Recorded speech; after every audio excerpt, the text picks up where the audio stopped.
The Sante Partnership Program has made it easier for people to venture into business. It offers a stable company, now on its 14th year of operation here and abroad. It provides effective, highly sellable, and essential products. A digital marketing platform and training support system called Engage. And lastly, a highly doable and generous compensation plan. Now let's listen to the stories of various individuals who have benefited from the Sante Partnership Program. Good morning, good afternoon, and good evening, ladies and gentlemen. Welcome to What's Up Partner Episode 2! How are you doing today, mga partners? At Partner Hazel, kamusta ka naman, Partner Hazel? Kamusta kayo dyan? And kamusta ka din, Partner Ian? Because I'm doing good. I still can't get over yung first episode natin. Naalala mo ba? Ibang klase talaga yung first episode na yon. Talagang nakakaloka, if I may use that term. No? Talagang nakaka-inspire ang lahat ng mga testimonies nila.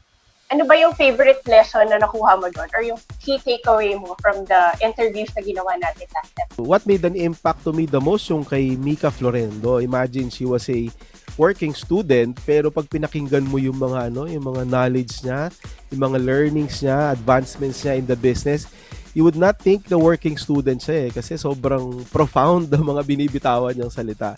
Yun yung yung mga sinabi ni Mika really made the mark. Ako, ang favorite ko naman yung kay Miss Apple Chico. Kasi it's the story of how someone na very shy, na walang believe sa sarili. And dahil sa Sante, she was able to become confident. She was able to get out of her shell.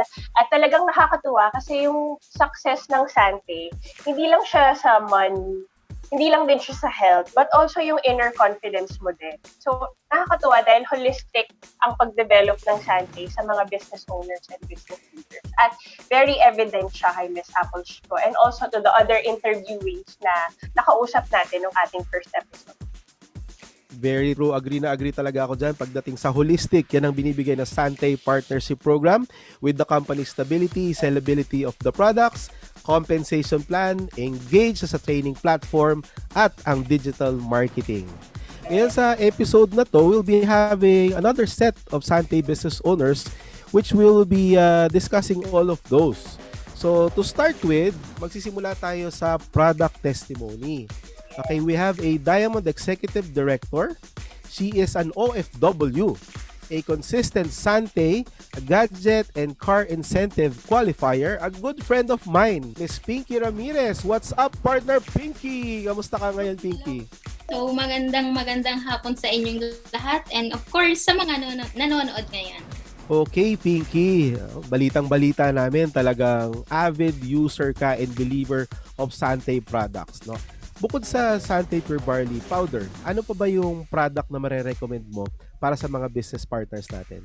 So, aside from barley powder, ang ginagamit ko talaga is yung barley capsule natin.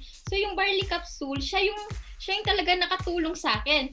Kasi instead, gumamit ako ng mamahaling cream sa mukha ko na dati ginagamit ko na nagiging worse yung pimples ko. So, ang ginagamit ko ngayon is yung barley capsule. 4 years ko nang ginagamit yung capsule sa face ko. Kung makikita nyo naman, sobrang glowing ng face ko ngayon kesa dati. So, Sir Ian, bibigyan kita ng isang sekreto kung paano ba naging glowing si Miss Pinky.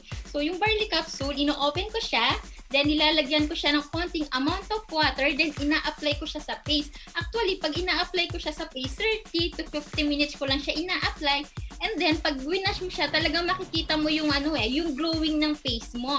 And ang maganda pa sa barley capsule, yung mga dark marks ng pimple is talaga nag-whiten siya. After ko ng capsule, ang pinangwawash ko is yung sebon. Kasi that time naman, nung nasa Dubai ako, walang sebon eh. So, nung nandito na ako sa Pilipinas, so gumagamit na ako ng sebon. After nung sebon is Soleil. So, yeah, yes, yun po talaga ginagamit ko ngayon for my skin routine. Ngayon, Pinky, nabanggit natin kanina, OFW ka sa UAE for quite some time and then nag-Nigeria ka din. So, based sa experience mo habang nandun ka, di ka ba nahirapan sa pag-sell ng products sa mga Nigerians, sa mga UAE nationals? So, paano mo in-offer sa kanila yung mga produkto natin? Actually, Actually, Sir Ian, hindi ako nahirapan mag-selling, of course, ng products natin kasi binenta ko yung before and after ko. Kasi sila yung una nakakita kung gaano karaming pimples yung mukha ko dati. So, shinare ko sa kanila, binigyan ko sila ng sample para matry nila, and ayun nga, unti-unti nilang na yung products natin na sobrang effective and so amazing. And ang maganda pa dyan, kasi yung products natin is may label na FDA and halal certification. So alam naman po natin yung sa UAE puro Muslim, so kaya ang bilis po nilang i-adapt and gamitin yung ating products. Maganda pati si Pinky ngayon because of the products of Sante International. Now, speaking of the products and product selling, ano, Pinky, ang mabibigay mo ng mga tips sa ating mga Sante business partners na gusto rin mag-expand ng business nila globally? Ako kasi, para sa akin, ang ginagawa ko kasi is kapag may products ako, talagang hino-hold ko siya at hinahawakan ko siya, then picture, then pinupost ko sa page ko o sa Facebook. Kung may kita mo, Sir Ian, yung Facebook page ko is puro mukha ko, puro products, kasi yung ibang customer natin or client, hindi kasi sila basta-basta naniniwala. So talagang tinitingnan muna nila yung profile kasi meron ibang customer na i-stock muna tayo bago po sila maniwala and bago nila subukan yung products natin. Wow, ang galing naman talaga, Pinky. No? Imagine, yung sa iba, titignan nila yan as Miss Fortune. Malas ko naman kasi tinubuan ako ng sobrang daming acne tsaka pimples. Pero yan pa yung nagamit mo, Pinky, no? Para talagang ma-promote mo yung ating negosyo. Maraming salamat, Pinky. Napakalaking tulong ng mga tips mo sa amin pagdating sa Sante products, tsaka tips na rin kung paano makakabenta ng mas marami, hindi lang sa Pilipinas, kundi sa abroad. Maraming salamat. Our product testimony for the Sante Partnership Program for this episode, Miss Pinky Ann Ramirez. Moving on, our next guest is a former school teacher, an Orange Diamond Executive Director, an e-branch operator in Cavite, and a Sante Gadget, Car, House, and Travel Qualifier. Please welcome Miss Mercy Baldalovar. What's up, partner Mercy? What's up, Ma'am Hazel and Sir Ian? Like I mentioned earlier, Miss Mercy, narinig ko na you were a former school teacher. I'm curious kasi do you apply yung teaching techniques mo to the Engage training? And how do you do that? Yeah, alam naman natin na ang classroom very dynamic and diverse ang mga students yan. So, ang teacher, to teach effectively, kailangan talaga may teaching technique. My favorite teaching technique, of course, is the storytelling. Kasi whenever I teach language and reading, I use storytelling technique. At alam ba natin na ito yung original form of teaching technique? Why? Because it fosters emotional connection, emotional intelligence. Whenever I use this technique, the learners easily connect to me and I captivate their attention. Ganun din sa ating Sante business, of course. So alam naman natin, as old saying goes, facts tells, story sells, diba? So whenever I want the partner or the customer to buy the product, I tell my story about the efficacy of our Sante products. And whenever I want them to buy the opportunity, I sell them my success story. Naku, Miss Mercy, talagang totoo yan. Very important ang storytelling, lalo na in terms of marketing or in business. And nakakatuwa kasi while you were speaking, talagang nakaka-captivate mo ko. Napapag-listen talaga ako kasi napaka-klaro, napaka-relax. And nakakatuwa din marinig po kayo mag-speak dahil parang teacher talaga, very comprehensive. So nakakatuwa itong learning na ito. So how do you think Engage training helped you as a Sante business owner? Kasi in the first place, kayang-kaya mo na mag-public speaking. So, coming to the Engage training, ano pa yung naitulong nito sa inyo? Ang maganda sa Engage training kasi natin, it's a system geared towards empowering and enabling every business owner to improve their entrepreneurial skills. Alam naman natin na ang mga business owners na nag-join talaga sa atin ay from ground zero, talagang kulang ng business skills. So, ang nakatulong dito sa amin is gamitin ko yung metaphor na greenhouse. Ang Sante Engage training system is like a greenhouse that whenever I grow myself in terms of attitude, business skills, ganun din yung mga bagong business partners natin. So we grow together in this engaged training system. Ang maganda dito, we are taught how to sell the products, how to sponsor, and how to sustain. At ang good news pa dito, during this time of pandemic, this system literally helps us raise the bar in growing our Sante business. That's very nice to know, Miss Mercy. Talagang napaka-helpful ng ating Sante Engage training, lalo na sa ating mga business owners that are starting from scratch. Pero nakikita natin na even yung mga mahihiyain biglang nagiging confident, hindi lang sa kanilang success, but also sa sarili nila to begin with. And ang last question ko na lang, Miss Mercy, is what's your favorite or what's the best lesson na natutunan mo sa Sante Engage training na madadala mo pa in the future and share mo sa amin? We all know that we learn so much from engaged trainings, from the roster of speakers, from our CEO to the top leaders. We know the business knowledge and all. Pero ano yung nakastrike sa akin the most? It is the value of unity and diversity. So alam naman natin na mga business owners din natin ay diverse, diba? So pero would you imagine that we came from different social backgrounds, social class, but what I've noticed is everyone is united. We move as one. Kitang-kita mo talaga yung unity. As one team, as one Sante, and one family. We collaborate, we cooperate, and we help one another. Now, gusto kong bigyan ang ating mga Sante partners ng tips how to prepare a meaningful and educational talk. So this will be very, very useful when you prepare your training program. Now, first, you must bear in mind, know your purpose. What are you trying to drive at? Your goals will dictate, of course, the tone and structure of your talk. When you say educational talk, it must provide knowledge, instruction, and information. So, kadalasan, di ba yung partnership program, binibigyan natin sila ng information about what is and why they should partner with us. So, talk about the partnership program. That's one example of an educational talk. And tip number two, always remember this. Know your audience. Importante yan. Your talk must be tailored with your audience. So in terms of ideas, yung language nila, yung interest nila. Okay, pag ako nagsasalita sa malaking crowd before nung wala pang pandemic, whenever I speak with medical people, kasi maraming doctors sa team natin, I speak about health and wellness. And whenever I am in a group of businessmen, I speak about with the partnership program. And you know, partners, whenever I am with this diverse, both present sila, I usually deliver both wellness and of course, the partnership program. And even more. And number three, ano pa yon? Know your time. Keep your time. Know the length of your talk. Make your talk simple, direct, and concise. Ayan. So, it's a very inspiring lesson to look up to, Ms. Mercy. Thank you very much. And talagang yung mga na-share niyo sa amin, it really reflects yung ating team song na One Team, One Sante. Dati kasi we had different teams, different leaders, but right now, our strategy is to become one. So, tama, become one from 2021. Thank you very much sa ating mga guests na nakikinig ngayon. And thank you very much kay Ms. Mercy. And for our next speaker, may I call on our partner Ian.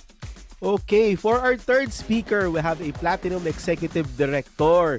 He hails from Cebu City and the existing e-branch operator of Cebu. He is a consistent Sante gadget and car incentive qualifier. Ladies and gentlemen, let's all welcome Mr. Kevin Rabusa. What's up, partner? Good afternoon, good evening, and good morning to everyone. Wow, Kevin, no? Nakakatuwa naman talaga. Kanina na-mention natin na consistent gadget, travel, and car incentive qualifier ka. So baka pwede ka naman mag-share ng konting tips sa ating mga Sante business owners kung paano mo na-achieve itong mga incentives na to. So sana walang sikre-sikreto ha. Share mo yung mga strategy mo sa ating mga business owners. When I started Sante 6 years ago, 2015, at the age of 19 years old, know-how sa ganitong klaseng business. And when I first met my mentor Archimedes Andres, sabi niya sa akin nung pumunta siya dito sa Cebu, Kevin, you'll become a millionaire in Sante someday. and ma-achieve mo yung mga incentive sa Santay. And that moment, tumatak sa isip ko at sa puso ko na mangyayari yan sa akin. And ngayon, nangyari sa akin na I am consistent travel qualifier, car achiever, and of course, house and lot achiever sa Santay. Sa akin, wala naman akong secret kung bakit ko na-hit yung mga incentive. I will share to you the 5 basic skills kung bakit ko na-hit yung mga incentive. Day 1 until now, ginagawa ko pa rin siya. Number 1, prospecting. Napaka-importante talaga yung pag-prospecting kasi yan po yung lifeblood sa network marketing. And number 2, inviting. Okay? And number 3, presenting. Number 4, closing. And number 5, follow-up. Yan lang po yung 5 basic skills na ginagawa ko kung bakit ko po na-hit yung mga incentive sa Santay. Wow, galing naman, Kevin. So, sa lahat ng mga na-achieve mo, paano mo siya nakuha? I mean, paano nakatulong yung compensation plan ng Santay sa pag-achieve at pag-realize mo ng mga dreams mo? Way back 2015, no, this is my first network marketing company na pinasukan. Talagang walang-wala ako talaga at that time.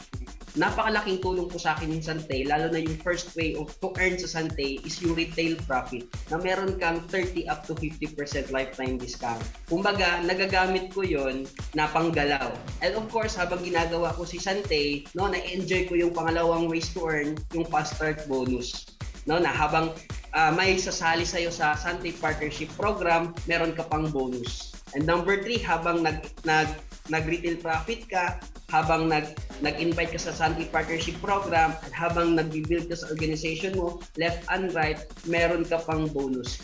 Ang pinakamaganda sa Santay is walang flash out, walang fit pair. Kumbaga, na-enjoy ko siya habang ginagawa ko si Santay. And lastly, yung uni-level. Habang ginagawa ko si Santay daily, meron ka pang income daily, and meron ka pang monthly income. Aside that, marami pa tayong mga car incentive, marami pa tayong travel incentive, marami tayong gadget incentive. So, talagang pag ginagawa mo si Santay, kumbaga, ang gagawin mo na lang talaga, isasali mo na lang yung sarili mo sa mga training online or offline, no? Kumbaga, kahit na wala kang alam sa ganitong klaseng business, okay? Kahit na wala kang idea sa ganitong klaseng business, mag-attend ka lang sa mga training at yan, matututo at matututo ka. Wow, I agree. Sobrang agree ako dyan, Kevin. No? Napaka-informative ng insights.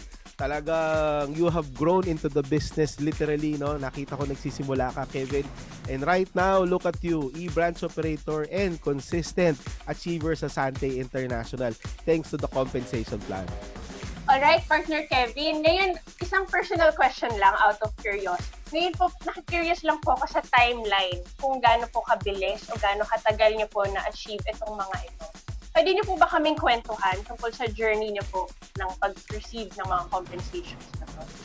2015, no, na-hit ko yung executive director 1 year and 3 months. Ganyan po siya kabagal. Pero kasi ako lang yung dati naghumahataw sa Santay. Kumbaga dito sa Cebu 2015 wala pang medyong members sa Cebu. Ako lang yung naghumahataw pa muna dito sa Cebu. But again, hataw ng hataw lang. Kumbaga kumakausap ko ng mga tao, prospecting, inviting, presenting, follow-up, closing, no? 1 year and 9 months, na-hit ko po yung first car ko po, yung Honda City. In the following year, okay, na-hit ko po yung Gold Executive Director. And following months, na-hit ko po yung Platinum Executive Director. And 2019, okay, doon ko po na-hit, okay, yung first travel ni Santay, yung Beijing, China. I'm so very, very excited at that time. Sabi nila, once down na ma-hit mo, okay, once ma-hit mo yung first travel ni Santay, in the following years dyan, ma-hit mo ulit. So, na-hit ko ulit 2020, na-hit ko ulit yung Asian Cruise Travel. And 2020 ulit, na-hit ko po house and lot incentive sa Santay. And that year, na-hit ko po yung first million sa Santay, no? So, and that year ulit, okay, na-hit ko po yung global incentive sa Santay na Eastern Europe Cruise. No, kaya kung ikaw, hatawin mo lang si Santay, do the business by heart, and hindi ka maghihinayang sa time na binibigay mo ni Sante kasi lahat ng effort mo, lahat ng time mo na binibigay sa Sante, it all worth it. It's really nice to have a compensation plan na hindi lang comprehensive but also credible and very rewarding. So, wow, we're down to our last speaker na. Who do we have here? He is a Yellow Diamond Executive Director, former merchandiser, and a consistent Sante Travel Incentive Qualifier. Sino kaya ito? Here with us is Mr. Michael John Likayan. What's up, partner Michael? What's up, partners, no? So, ako pala si Michael John Likayan. I'm 30 years old, but I'm doing this Sante business for more than 8 years. Wow, thank you, Sir Michael. Ang tagal na rin ng 8 years. Question ko lang, since most of us are in a work-from-home setup, many are going into digital marketing. Alam natin yan, ang social media. Ikaw po ba, Sir Michael, how do you maximize this platform for your Sante business?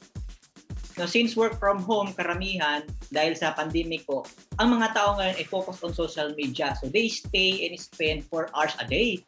So, before I share how I maximize, so, unang-una, hindi ko alam kung ano itong digital marketing, no? So, ang ginawa ko is nag-learn ako through online expert and nagre-research ako on Google, YouTube, and doon ko nakita, Ma'am Hazel, no, sa dami-dami ng social marketing, no. So si Facebook pala ang the biggest and easiest way, no, sa digital marketing. So meron siyang 2.4 billion worldwide Facebook active users, and sa Pilipinas only meron siyang 60 to 70 million active users. So doon ko nakita nga napakalawak talaga. So doon ko minaximize ko na. So ang ginawa ko, in-apply ko, minaximize ko lahat ng natutunan ko, nag-self-trial ako muna, nag-paid advertising via Facebook. So, si Facebook na mismo nagma-market para sa business ko. And ang good news niya, no, nagma-market din ako ng organic posting. So, by posting on my Facebook account and Facebook group. So, ang gawin lang natin is mag-join tayo sa mga Facebook group upang pwede tayo makapag-market doon ng organic.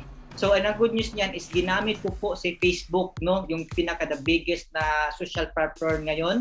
So, ginamit ko siya to communicate my business partner, business owner, and even my prospect international and dito sa Pilipinas. Thank you po sa inyong tips, Sir Michael. Oo nga, no, ang Facebook kasi talaga, yun yung biggest platform ng social media. Lahat ng users talaga nandun. And also, lahat ng brands nandoon din. Maraming competitors na nandoon sa social media platforms such as Facebook. So, kayo ba, Sir Michael, how do you differentiate yung online strategy for your Sante business versus the competitors? How do you stand out? So, paano naiiba ang aking diskarte online, no, sa aking business kumpara sa competitors ko? So, ang ginawa ko is always ako updated sa Facebook at sinishare ko ito sa team, no, upang malaman nila kung ano yung mga bagong updates, di ba?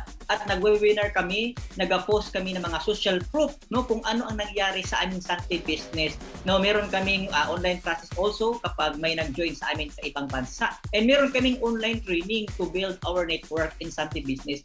Ang good news na, no, mga partners and Ma'am Hazel, no, so pina-adapt namin po ang aming digital marketing sa aming Sante business partners. So dahil ito ay easy and managed and duplicable sa lahat ng mga bagong magsimula or mag-join sa ating negosyo at ginagamit nila ang platform is ang Facebook. Sir Michael, what's the biggest advantage of having a business na online rin? Alam mo ngayon, pandemic, di ba, biglaan. Tapos, hindi na tayo makapag face-to-face. And now that we have a Sante business na online rin, paano siya nakatulong sa inyo to adjust, to cope with the new normal na meron tayo ngayon? Biggest advantage, Ma'am Hazel, no, if your business is already online, number one is you can reach most number of people. No? Malaki ang potential mo in your target location or target market. So potential na ma-reach mo talaga ang mga tao compared to offline, no? Sa alam naman natin sa panahon ngayon na maraming bawal, no? Bawal pumunta doon, bawal pumunta dito. So ang kagandahan niyan is yung advantage ng online or digital marketing, no? Pag ang online ready, naboboost ka agad ang ating brand awareness or opportunity na gina-offer natin sa kanila. Yan yung advantage pag ang business natin ay ready online. So number 2, easy to manage, no, since online na siya compared to traditional market na kailangan pa natin pumunta doon, no, magtayo pa tayo ng mga physical store, mag-commute or other expenses. So ang kagandahan dito sa digital marketing, Ma'am Hazel, no, ang kailangan mo lang is ang cellphone at internet connection. And ang good news niyan, mag-follow ka lang sa senior partner mo kung ano yung natutunan niya sa online na pwede mo i-apply. So number 3, we have a dashboard, no, e-commerce ready. Napakaganda, Ma'am Hazel, dahil very transparent po yung e-commerce natin sa Sante Business. So, makikita natin doon transaction natin pagdating sa product purchases, no, business transaction, kung merong mga business owner na nag-join from different places from the Philippines, and even international. So, napakadali. Di ba makikita natin very transparent kahit ikaw ay hindi marunong mag-double check ng iyong e-commerce. Ang kagandahan is nandoon na lahat. No, even yung commission, makikita at makikita mo bawat araw na nandoon. The number 4 is pwede natin siya i-leverage, no, sa ibang business partner. So, easy to share and reach prospect. And number 5, support ng business partner and senior partner, even our company, no, Sante Engage, is easy and accessible like we have Sante Engage from Monday to Friday, 7 p.m. in the evening. And meron din tayong Saturday, no, 3 p.m. to 7 p.m. So yan ang advantage kapag online na yung business mo, online ready na. Agree ako sa inyo, Sir Michael. Partnering with the business that is readily available online can make yung business natin manageable and very easier to promote. And nakakatuwa dahil si Sante, lalo na nung nag-start ang ating pandemic, ang ating new normal, talagang nag-level up din si Sante in terms of programs online. Nagkaroon ng maraming platforms para mapadali ang buhay ng ating business owners, nagkaroon ng e-commerce na mas maganda, talagang improving talaga si Sante to cater to all business owners with digital marketing needs. So thank you po, Sir Michael, for sa lahat ng mga share mo. Thank you din sa mga tips na binigay niyo sa amin. So thank you rin sa ating listeners dyan. Nagte-take notes ba kayo? Dahil napaka-malaman ng ating talk na binigay ng Sir Michael. Wow, I've learned so much today, Partner Ian. Tama ba? Oo naman, napakarami nating learnings ngayong araw na ito, no? Especially on digital marketing, no? Kailangan talagang updated sila sa latest trends on digital. Ako, one thing I learned sa ating mga na-interview ay yung kay Miss Mercy. Ang ganda ng sinabi niya na knowledge is power. Na kailangan mo pa rin ng knowledge and the right information before you actually go in front and speak. Kasi kahit gaano ka ka-engaging, kahit gaano ka ka-interactive or enjoyable pakinggan, kung hindi naman tama yung sinasabi mo or wala kang sapat na information, sasabihin mo, it's all nothing. So, coming from a teacher, a former teacher, that's very important talaga. And it's something that a lot of business owners should learn from. So, ako sa inyo, balikan nyo yung interview ni Miss Mercy at mag-notes kayong lahat. Tama ba, Sir Ian? Nag-notes ka ba? Ay, nag-notes talaga ako kasi baka magpa-exam si Miss Mercy. Para sa akin talaga, kompletos recados, no? Pero isa talaga nag-mark sa akin is digital marketing. Kailangan talaga updated ka with the latest trends in digital marketing. So what are you waiting for, Sante partners, no? Partner with us with Sante now. The best thing I learned is that you can get all these, lahat na binention ng ating business owners, saleable products, supported engaged training, rewarding compensation plan, digital marketing, all ready in one business. And it's easy. You just have to join the Sante Partnership Program. 100% true, Partner Hazel. For me, natutunan ko na dapat talagang updated ka sa lahat ng digital marketing trends at hindi ka dapat nagpapahuli sa lahat ng live trainings ng Sante Engage. So what are you waiting for? Partner with Sante now. This has been Christian Pagkanlungan, your partner and assistant manager for training and development. And I challenge you to get engaged. And this is Hazel Paras, your partner and creative supervisor for Sante. See you on our next episode. Partner with Sante so you can be part of something big. Sante is true to its mission to help people live better lives. For inquiries, you may get in touch through the following.